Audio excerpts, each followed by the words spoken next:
ধন্যবাদ আপনার সকলকে। আজকে বাংলাদেশের প্রত্যন্ত অঞ্চলে গণমানুষের ভিতরে আতঙ্ক চলছে। গণমানুষরা রাষ্ট্রীয় আতঙ্কে ভুগছেন। গণমানুষরা জীবনের নিরাপত্তাহীনতায় ভুগছেন। আইন শৃঙ্খলা বাহিনীর অবনতির কারণে, স্বরাষ্ট্রমন্ত্রীর ব্যর্থতার কারণে এই বাংলাদেশের প্রত্যন্ত অঞ্চলে ধর্ষণ, লুটতরাজ, দখল, চাঁদাবাজ প্রতিনিয়তই আমরা আজকে মিডিয়ায় দেখতে পাচ্ছি।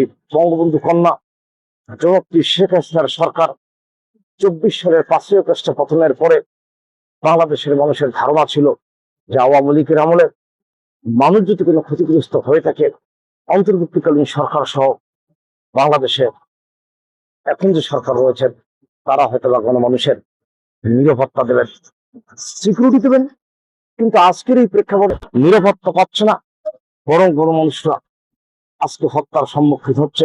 বা আমার সরকারের কাছে বক্তব্যটা হলে, আপনারা যারা দেশ নিয়ন্ত্রণ করছেন, দেশ কন্ট্রোল করছেন, দেশ পরিচালনা করছেন, তারা দ্রুত গতিতে আইন শৃঙ্খলা নিয়ন্ত্রণ করে বাংলাদেশের গণমানুষের জনগণের মুক্তির জন্য আপনারা এগিয়ে আসেন। গণতন্ত্রকে প্র্যাকটিস করুন, সহিংস রাজনীতিকে পরিহার করে এই বাংলাদেশে একটি সহনশীল রাজনীতির মধ্য দিয়ে গণমানুষের নিরাপত্তা দিন। আজকে কিন্তু আমরা ফেসবুক মিডিয়া খুললে দেখতে পাচ্ছি বিভিন্নভাবে আওয়ামী লীগের নেতা কর্মীরা গ্রাম বাংলার তৃণমূল থেকে শুরু করে সাধারণ মানুষরা পর্যন্ত আজকে হয়রানি হচ্ছে।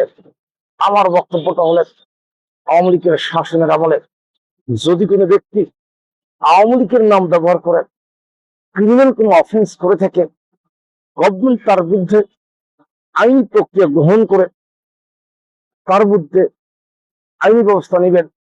সে বিষয়ে আমার কোনো বক্তব্য নেই।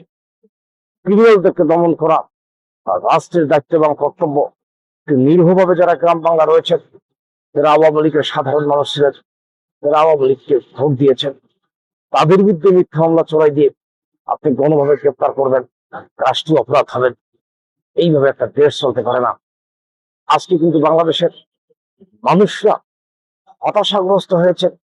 এই হতাশাগ্রস্ত অবস্থায় আমি সরকার বিশেষ অনুরোধ করব, আপনারা যারা দায়িত্বে প্রাপ্ত রয়েছেন, দায়িত্বে থাকার পরে এই বাংলাদেশে কিন্তু ক্রিমিনাল অফেন্স হইলে ড্রাইভার থেকে আপনারা এড়াইতে পারবেন না। আজকের এই প্রেক্ষাপটে বাংলাদেশের গণমানুষরা যে নিরাপত্তা পাচ্ছে না, গণমানুষের যে জানমালের নিরাপত্তা নেই, তাদের যে আজকে অস্তিত্ববিহীন হচ্ছে, এই লাইবিলিটি আজ হোক কাল হোক সরকারকে বহন করতে হবে। এবং প্রতিহিংসা রাজনীতি মাইনাস করে সহনশীল আচরণের মধ্য দিয়ে এই বাংলাদেশ পরিচালনা করার জন্য আমি সরকারকে উদ্যোক্তা আহ্বান করে আমি আমার সংক্ষিপ্ত বক্তব্য শেষ করছি। ধন্যবাদ আপনার সকলকে।